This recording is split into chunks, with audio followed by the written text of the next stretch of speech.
हमारे YouTube channel जो ना सुना में आपका स्वागत है।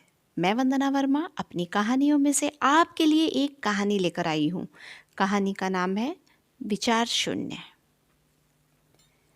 कल रात विशंभर को अचानक चक्कर आया और वो गिर गए। हालत खराब होने लगी थी, इसलिए बड़ा बेटा उन्हें अस्पताल ले आया। सुबह आँख खुली तब वो ICU में बिस्तर पर लेटे हुए थे।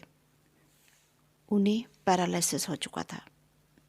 2-3 दिन में थोड़ी तबीयत संभली तो उनकी पहुंच सिर्फ एक कमरे तक थी। कोई सहारा देता तो बैठ पाते थे। चलने फिरने में भी साथ की ज़रूरत थी। उनकी पत्नी को गुजरे हुए 4 साल हो चुके थे। अस्पताल से छुट्टी मिलने के बाद वो घर आ गए।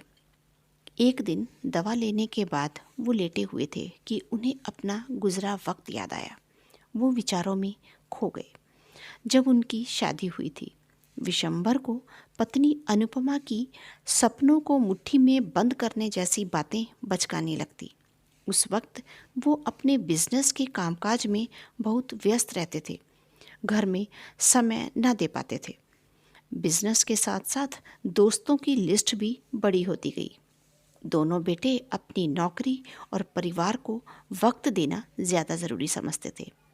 कभी कभार बेटी मिलने आती तो दोनों बेटे उसकी वापसी का इंतज़ार करते। सब कुछ बदल चुका था।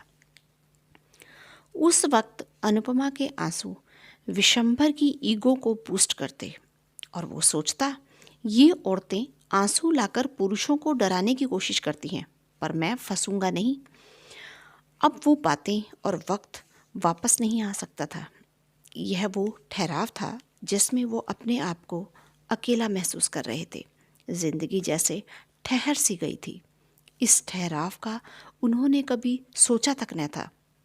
अब उन्हें इसी स्थिति में रहना था। अचानक तेज कदमों से छोटी बहू आई और बिना कुछ बोले चाय रखकर चली गई।